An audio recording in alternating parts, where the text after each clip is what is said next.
Carlos Ramsey's with the Enhancing Mind. Chapter 19, You are only owed what you give.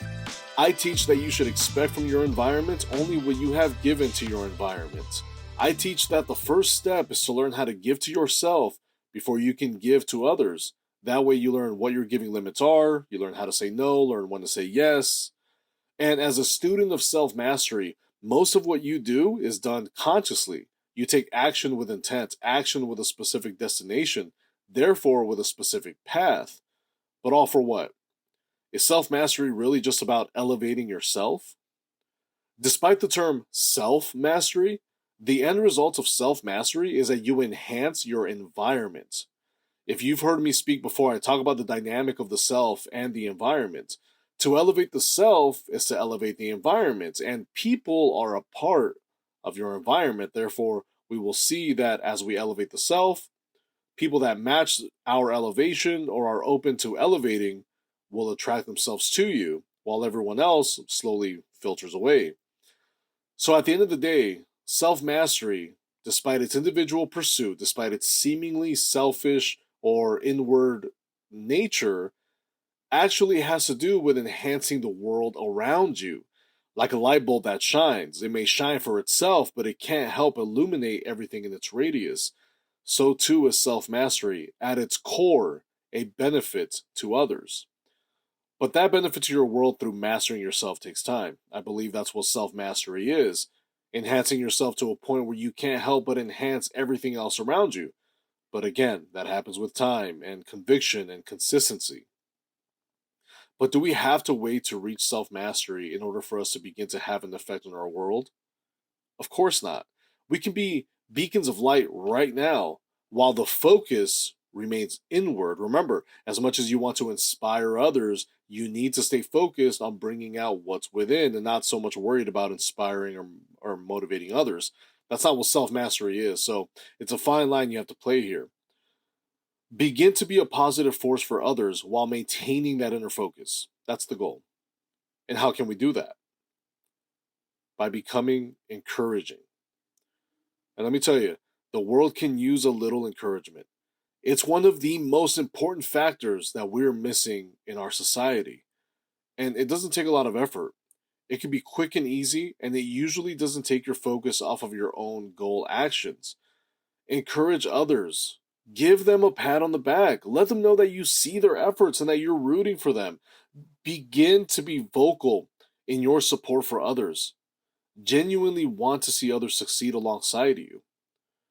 Becoming an encouraging person helps twofold. It helps the person you are encouraging, and it helps you on your path to self mastery. Well, how? Encouraging others gives people a quick lift. It reminds them that they are loved when they probably don't feel loved. It can remind them that they are seen when they might feel invisible. It reminds people that someone does care and someone sees their efforts. And sometimes that's all we need. So on the flip side, how does being encouraging help you? We can become pretty competitive in our efforts to master ourselves, and encouraging others can serve as a form of ego death in that department. It can relieve you of the final remnants of a mindset of scarcity as we move on to abundance. Usually, when we go after our goals, there's this belief that we have to be number one. And we should strive to be winners 100%, but there might still be a little part in us that wants to be alone at the top of the mountain, right? To stand out like a golden statue from the masses.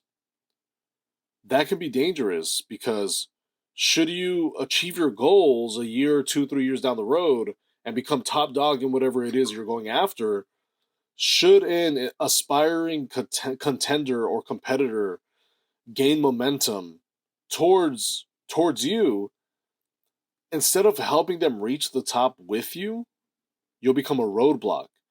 You'll do what you can to keep them down. And at that moment, you will have become a force of stagnation, a blockage, and no longer a force of elevation.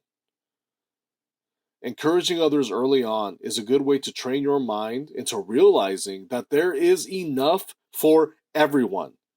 There is enough room at the top of your mountain for everyone that wants to reach the top. You'll realize that winning with others does not take away from you winning. And most importantly, you'll realize that being surrounded by winners is much more valuable than being the only winner. Encourage others. Tell your loved ones you're proud of them. Give strangers, give people compliments. If you like something that they're wearing, the way they carry themselves, whatever, anything. If anyone impresses you in any small or major way, just blurt it out, right? Just say it. Say it to them. Become known for your positive reinforcements. Want to make an impact? Don't strive to change the world. That's too big. Strive to change someone's day in a positive way every day.